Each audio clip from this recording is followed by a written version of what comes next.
Subscribe to our YouTube channel and press the bell icon to get the latest updates.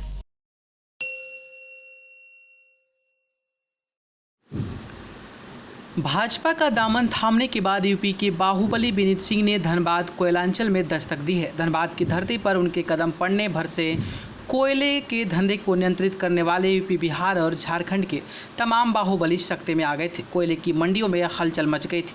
चर्चा यह है कि विनीत सिंह धनबाद कोयलांचल में कोयले के धंधे में माफिया डॉन ब्रजेश सिंह और मुख्तार की तरह एंट्री चाहते थे। अपनी एक मजबूत सिंडिकेट खड़ा बनाने की रणनीति पर काम भी कर रहा था। यूपी के माफिया डॉन करते थे कोयले के धंधे को नियंत्रित। धनबाद कोयलांचल से जब कोयला उत्तर प्रदेश के पूर्वांचल की मंडियों में पहुंचता है तो उसे नियंत्रित करने का काम माफिया डॉन करते हैं। इसके बदले में उन्हें कोयला जो व्यवसायी हैं उनसे प्रति टन के हिसाब से चढ़ावा मिलता है। इस धंधे को नियंत्रित करने और अपना दबदबा कायम करने के लिए समय समय पर हत्याएं होती रहती है। इन हत्याओं में कभी डॉन ब्रजेश सिंह तो कभी मुख्तार अंसारी का नाम शुमार होता है। हाल ही में धनबाद पुलिस ने कांग्रेस नेता पूर्व डिप्टी मेयर नीरज सिंह की हत्या में यूपी के शूटर रिंकू सिंह को रिमांड पर लेकर पूछताछ भी की। रिंकू ने खुलासा किया था कि डॉन मुन्ना बजरंगी ने कोयले के धंधे में करोड़ों रुपए लगाए थे। धनबाद में उनका काम रंजीत सिंह देखता था। रंजीत सिंह की हत्या का बदला लेने के लिए ही नीरज सिंह की हत्या हुई है। विनीत सिंह यूपी के पूर्वांचल में बाहुबलियों की सूची में शुमार है। वह यूपी विधान परिषद के सदस्य भी रह चुका है। उनकी अदावत बाहुबली ब्रजेश सिंह के साथ है। लोकसभा चुनाव 2019 के अंतिम चरण के मतदान से ठीक 3 दिन पहले ही राष्ट्रीय अध्यक्ष अमित शाह के सामने भाजपा में शामिल भी हुआ था। चंदौली लोकसभा क्षेत्र में यूपी भाजपा के प्रदेश अध्यक्ष महेंद्र नाथ पांडे के लिए जमकर काम किया। कहा जाता है कि महेंद्र पांडे के कारण ही उन्होंने नामांकन पत्र खरीदने के बाद भी चंदौली से लोकसभा का चुनाव नहीं लड़ा। इसका फायदा चुनाव में पांडे को मिल गया।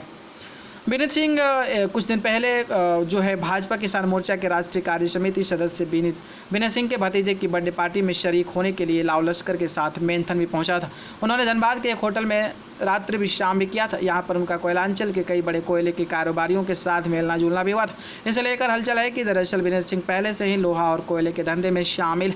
हालांकि उनका धंधा धनबाद से न होकर पश्चिम बंगाल के रानीगंज और दूसरे क्षेत्रों से अब धनबाद में रुचि ले रहे हैं। अगर उनकी एंट्री होती है तो कोयले के धंधे को नियंत्रित करने वालों को त्रिकोण बनना लाजमी है। ब्रजेश सिंह और मुख्तार के बाद एक नया गुट भी खड़ा हो सकता है, जिसके बाद से जिस तरीके से मुख्तार अंसारी और ब्रजेश सिंह को लेकर आपस में भिड़ंत होती नजर आती है, तो इसके एंट्री के बाद यानी कि विनीत सिंह के एंट्री के बाद फिर से ब्रजेश सिंह और मुख्तार अंसारी के लिए एक नया गुट खड़ा हो जाएगा, जिसके चलते कोयला कारोबारी करने में मुख्तार अंसारी और ब्रजेश सिंह की मुश्किलें बढ़ती नजर आ सकती है।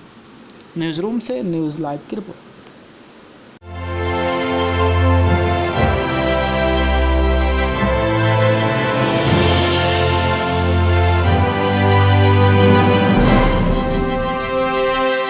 Subscribe to our YouTube channel and press the bell icon to get the latest updates.